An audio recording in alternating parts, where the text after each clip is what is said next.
broadly, what got you interested in data? Oh, I'm not. Okay. I'm not interested in data. I'm interested in decisions.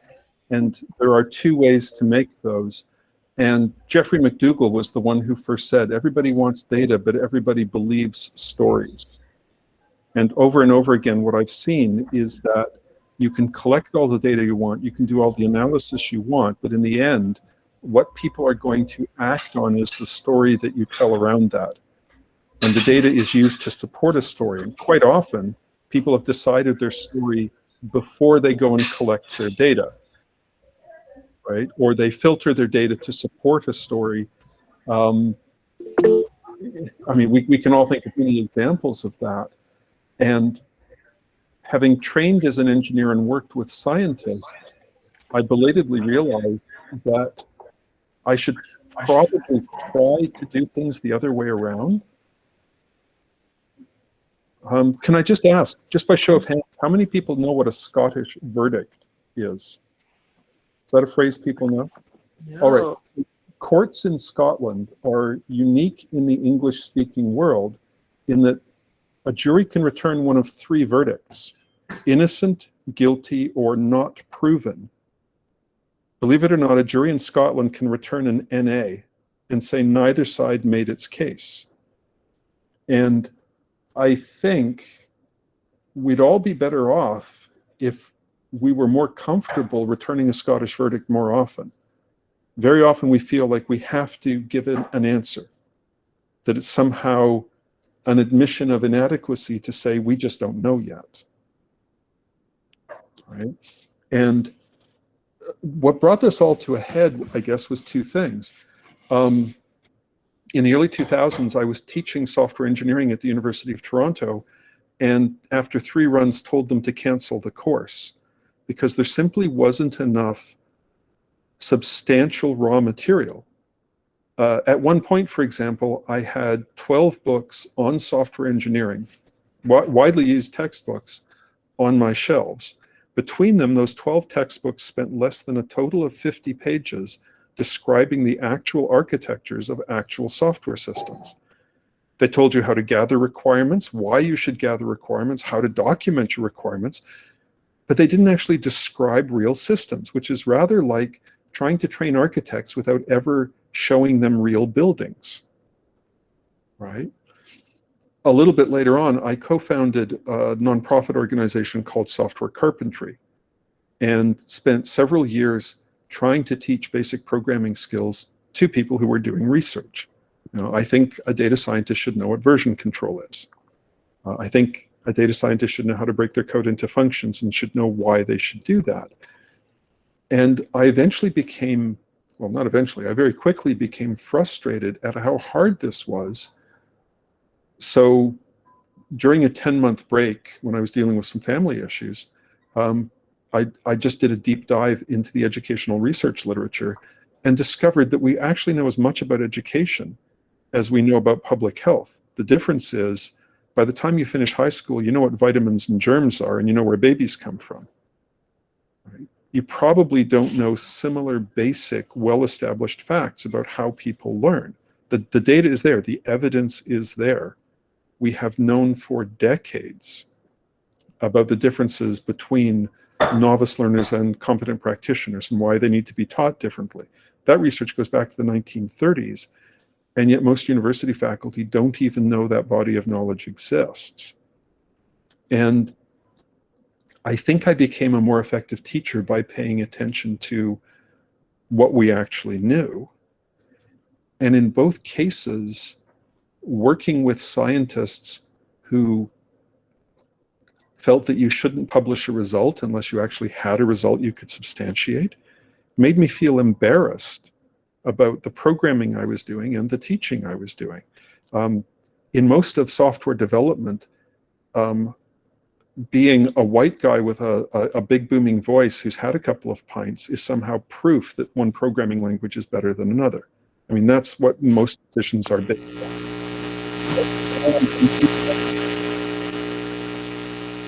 Brian, I'm getting feedback. Thank you, Brian.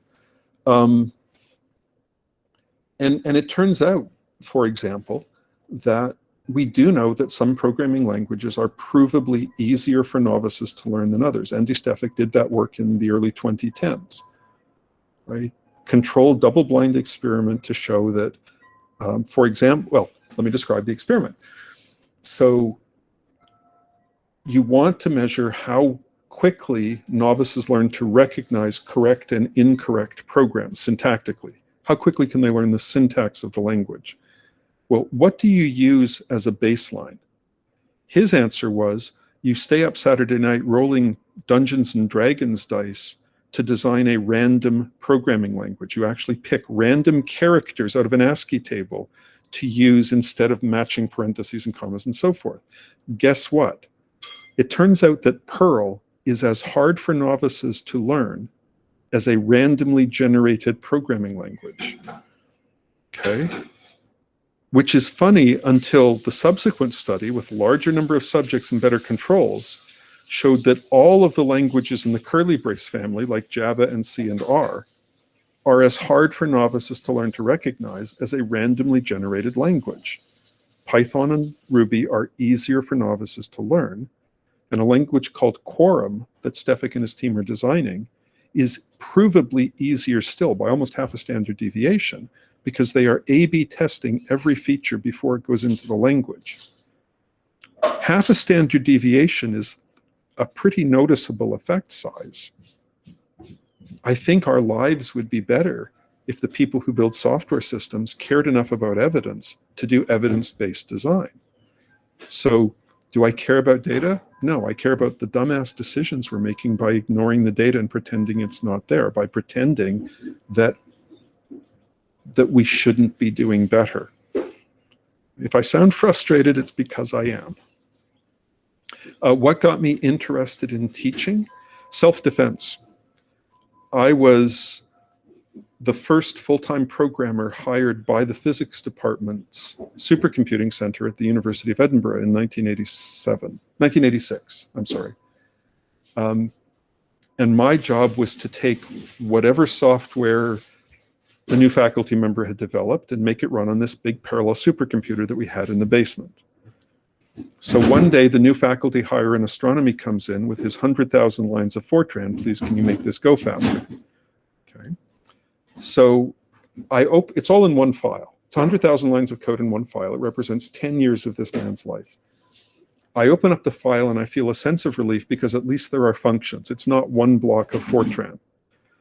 The sense of relief lasts until about lunch, because it takes me that long to realize that all of the functions in the file are the bits of code he is no longer using. His simulation is the top half of the file. Every time he wants to change something, he takes a piece out, puts it in a function that he doesn't call down at the bottom of the file, and just replaces it in line, because nobody has ever shown him a better way to do it. This guy was much smarter than I am. I used to play chess against him. I've seen him do math. He's wicked smart, but you can't expect people to reinvent all of a domain in their spare time when they're focused on other things. You know, as an engineering undergraduate, I wasn't expected to reinvent calculus from first principles. It's unfair to expect researchers to reinvent software development practices from first principles while they're trying to be researchers. So both to help them and to help myself, I began teaching the Unix shell. I began teaching regular expressions. I began teaching version control. We did that for a few years. I set it aside for a few years. By the time I came back to it, around about 2010, the reproducible research and open science movements had started to catch on, and people began to realize that there's no point preaching reproducibility if people don't have the skills to actually implement reproducibility. If I come to Sarah and say, you know, if I can't reproduce your analyses, you're not a real scientist, I have not helped her, right? That's gatekeeping. Right? But I think the onus is on me to say, I think you will be a better scientist if other people can reproduce and reuse your work. I think you'll be better able to share your work if people are able to rerun it.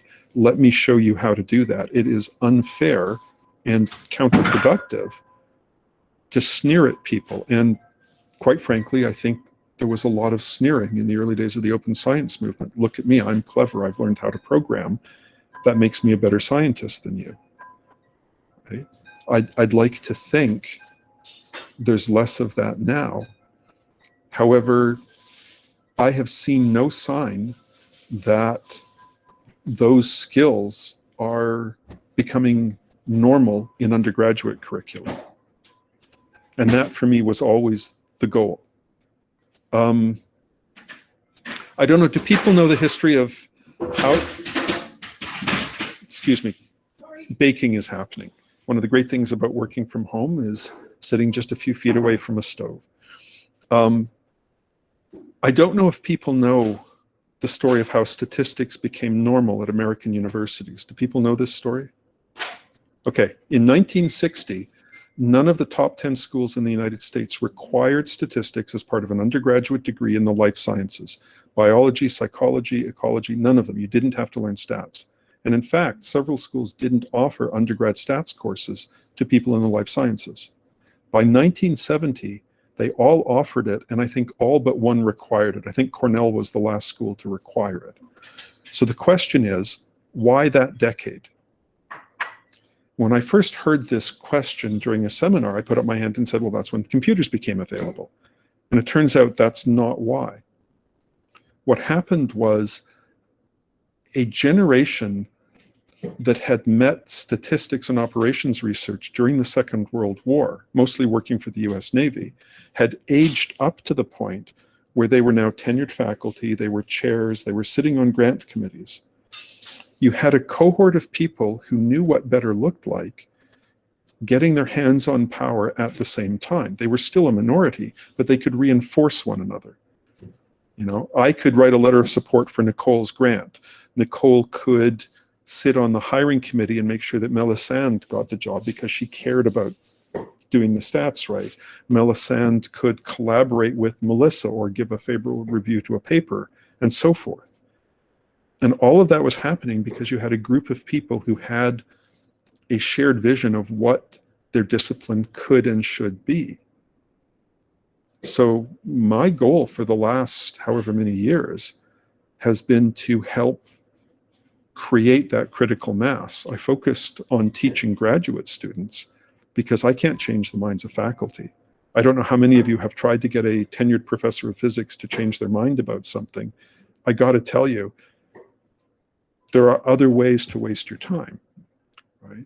But if you can reach graduate students who are still malleable, and if you're then willing to wait a decade, they will age up to the point where they have the power and authority to act on the things that they learned. Right? So that's been the long play. Teaching them coding skills is part of it. It turned out the only way to do that effectively in a volunteer organization was to teach them better teaching skills, which also makes them more effective. What advice do I have for novice teachers inside and outside the classroom? I'm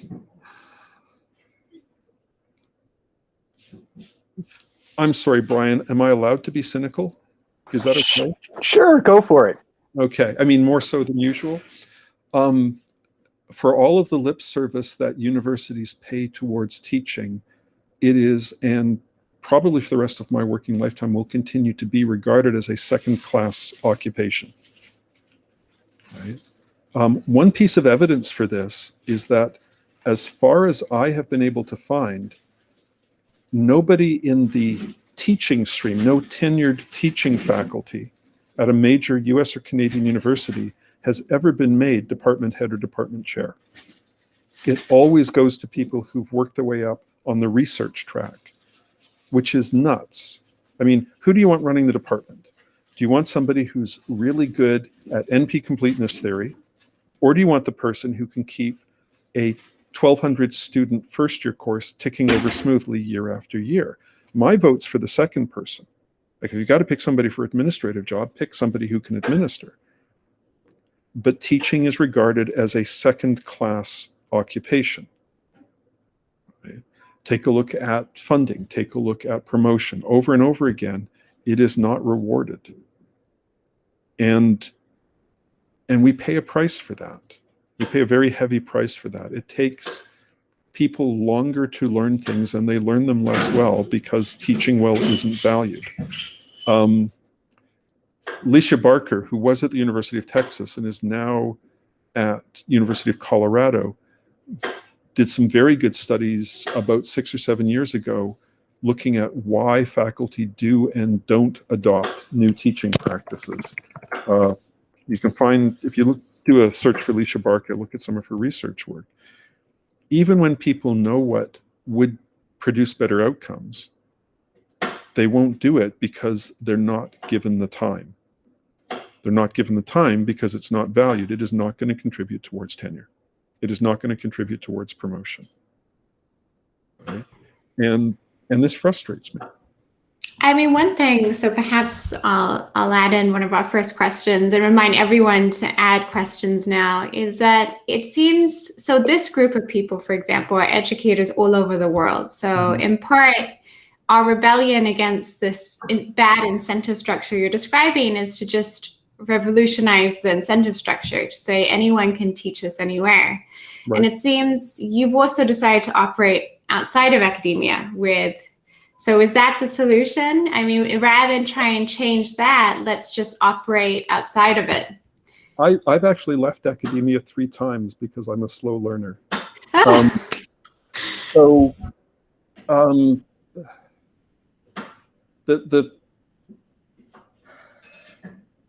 The people who founded the Highlander School in the southeastern United States in the 1930s said innovation happens in the margins. By their nature, large institutions are small c conservative, right? Change is probably not going to be good for them, so why should they change? They like the world the way it is. So over and over again, the pattern we see is that if you want to do something innovative in less than geologic timescales, you have to do it between the official institutions, between departments, between this system and that system. And then if you're successful and improve the model, you will be co-opted and the institution will claim that it was their idea all along. Okay. But this happens over and over and over again. New fields of scientific research, for example, often start in a basement with somebody who's frustrated with the futility of their assigned thesis topic, so they go off and explore something else. I don't know how many people here use the Jupyter Notebook for Python programming.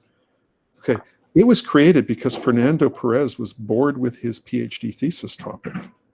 He needed to distract himself, right? Yay. Right? But over and over again, we see that outside official strictures, you are able to experiment more rapidly and more freely, figure out what works, and then bring it back. And that second part is just as important. I don't think I can replace the existing university system.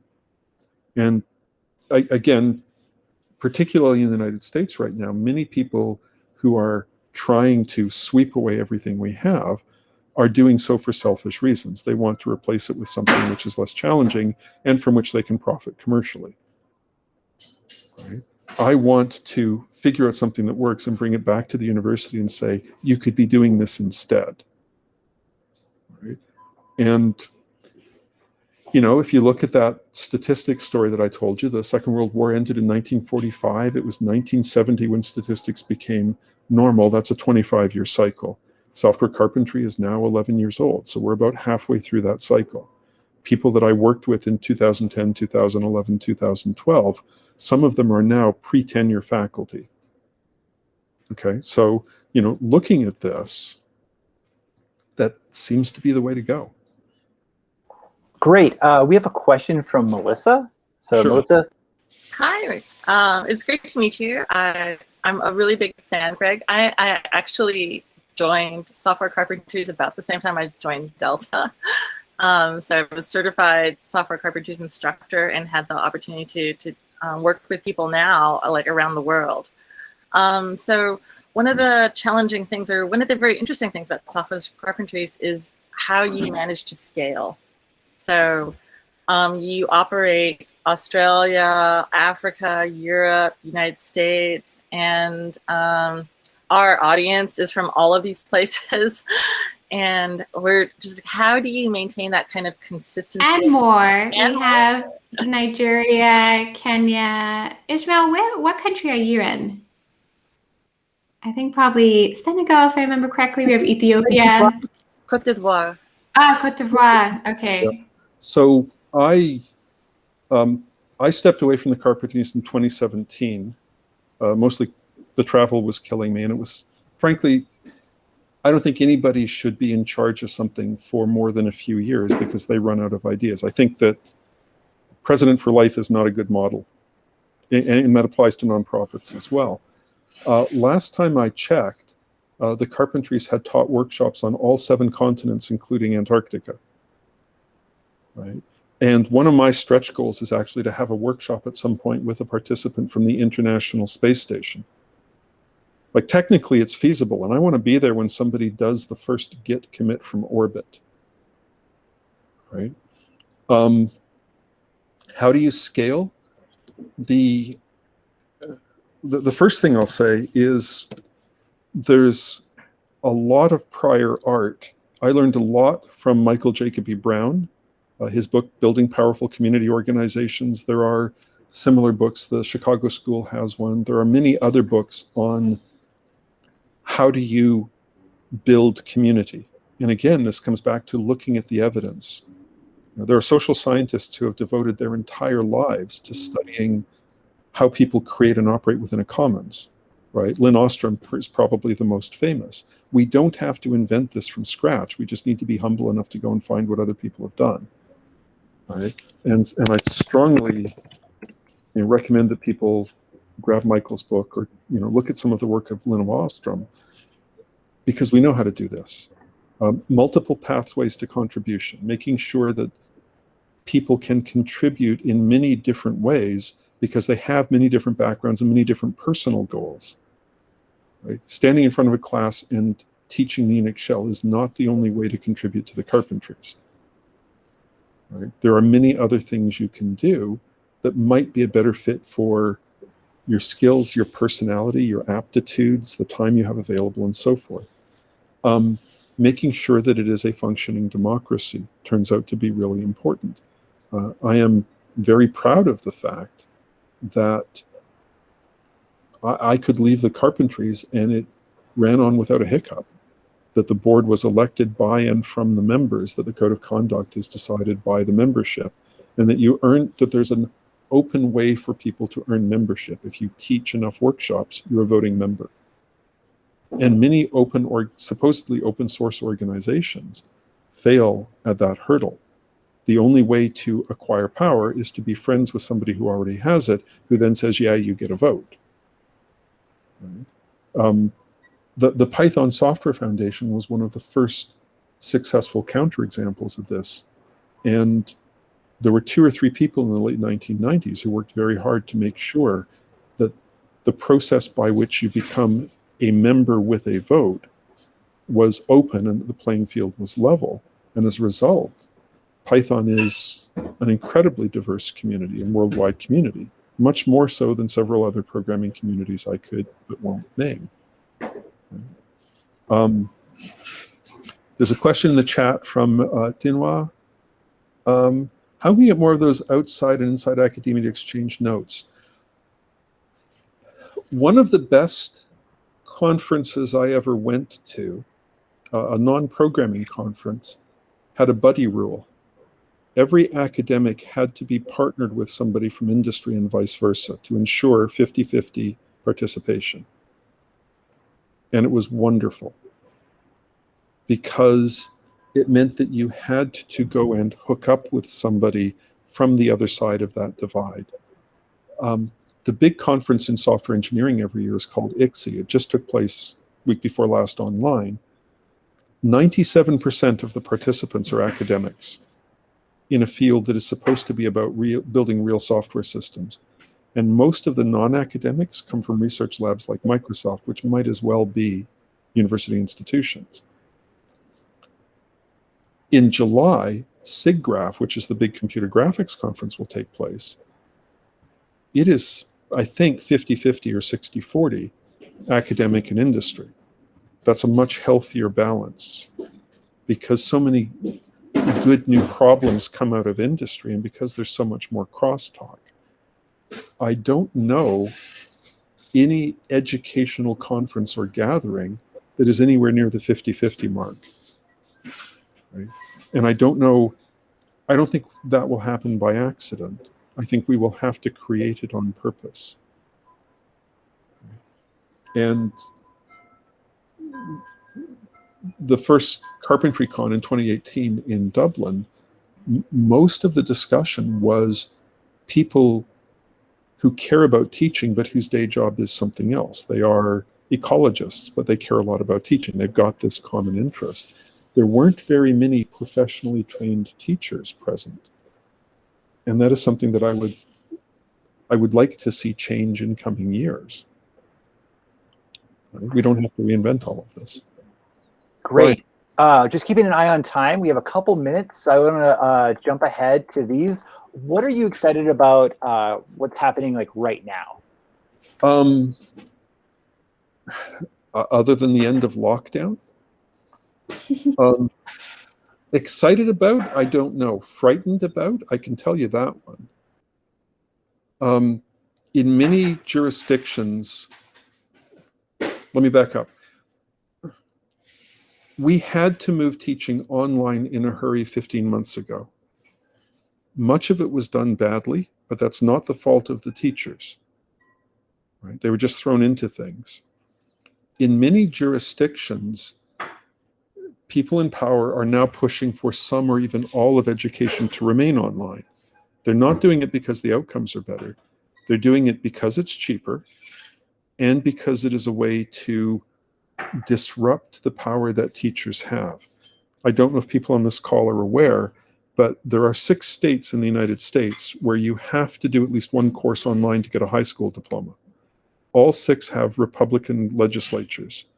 And in 5 of the 6 cases, the legislation was drafted by a think tank, a conservative think tank based out of Florida. Why would Republicans want people to have to do education online? Because the single biggest donor to the Democratic Party in the United States is the teachers union. Break education, break the teachers union. You have a chance there to commercialize what has been a public good, and you have a chance to put your opponents on the back foot. We're seeing similar rumblings here in Ontario, where I live, where we have a conservative government that has constantly been at odds with the teaching profession. And I'm very afraid that they are going to seize on the changes of the last 15 months and say, well, that's the new normal, not because it's good for students. So am I excited about that? No, but it's very much top of mind. And then one last question. What do you want to be remembered for? Like, what do you hope your legacy is? Those are 2 different questions. I hope the legacy is that better computing skills and better teaching skills are regarded as normal. Right? I think every student doing an undergraduate degree in any discipline should have to do one course on how to teach that discipline. About 20% of people completing a bachelor's degree in mathematics, for example, go on to become math teachers. So learning how to teach math is a normal part of the math curriculum. Most other disciplines, the number is far lower. I would like it to be higher, not because I want more people teaching, but because I want more people to know what good teaching looks like. What do I want to be remembered for? I don't. Right? The people who built the cathedrals in Europe are not known to us. It's the cathedral that is remembered.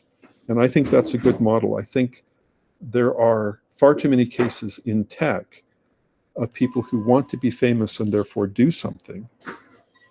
Right? I like the fact that there are now many instructors in the carpentries who don't know who I am. I regard that as a success. Right? Great. Well, I think we're going to end it there for the sake of time. I'm going to stop presenting. Well, first what we're gonna do is we do a little group selfie with kind of all of our screens and a screenshot. So we're gonna do that right now. So let me stop presenting so I get a good grid view. Yep, get everyone ready, camera ready. Stop presenting. Try to get everyone, as many people as possible on a grid view. Someone else can also try. 3, 2, 1, go. I'm gonna try to get more people on the grid, but I don't know quite how to do it on this one. Show everyone. No. Okay. 1, 3, 2, 1, go. Great. We're gonna go. I have to present. I have a little bit of bookkeeping. So Greg, thank you very much for your time. Feel free to drop off, but I have 1 more minute of kind of bookkeeping to do for this meeting. Thank you very much. And if anybody wants to follow up, that's me. Thank you so much, Greg. Great. You're very welcome. Stay safe, Thank you. everybody. Yep. Okay. So what's going to happen next? Please fill out the Sprint feedback form. We take that very seriously. It should only take you a couple of moments. We read and think about every comment. You're going to get an email that's going to follow up about what the next things actually are and the homework for the next month period. We'll get that partnership going, so then you'll have someone to get feedback on. And then we have a next meeting just like this, July 10th, moving forward to just over a month from now. We're going to be talking a lot more about technical talks, talking a little bit more about visualizations, and then we'll have another fireside chat, this time with Grant Sanderson. You might know him from his YouTube channel, 3 Blue 1 Brown. And that's everything. Thank you very much. Awesome. Thank you all. Thank you, everyone. Thank you. Thank you. Great to see everyone. So good. And I guess see you everyone in a month. Wait, and so I don't know. So does this still exist before you Thank sign you. off? Like Yugaso, Melisson, Nicole, Reedy, and Alicia and I have to debrief. Do we just open another one, or will this die when you leave? Let's open another one. Okay. I would say open another one. Yeah. Yeah. Who knows? I don't know. But I'm going to end the recording now. So for those reasons alone, probably open another one. Okay. Bye. Amanda, See you sorry, is everyone. Amanda still here? Amanda? Bye. Bye. Okay. Bye. We'll open another one. Bye. It was so great to see you. Thank you for coming back. Yeah, it was a pleasure. Bye. Bye. See you. Bye, Gideon. Bye, Ismael. Bye. Thank you. Bye.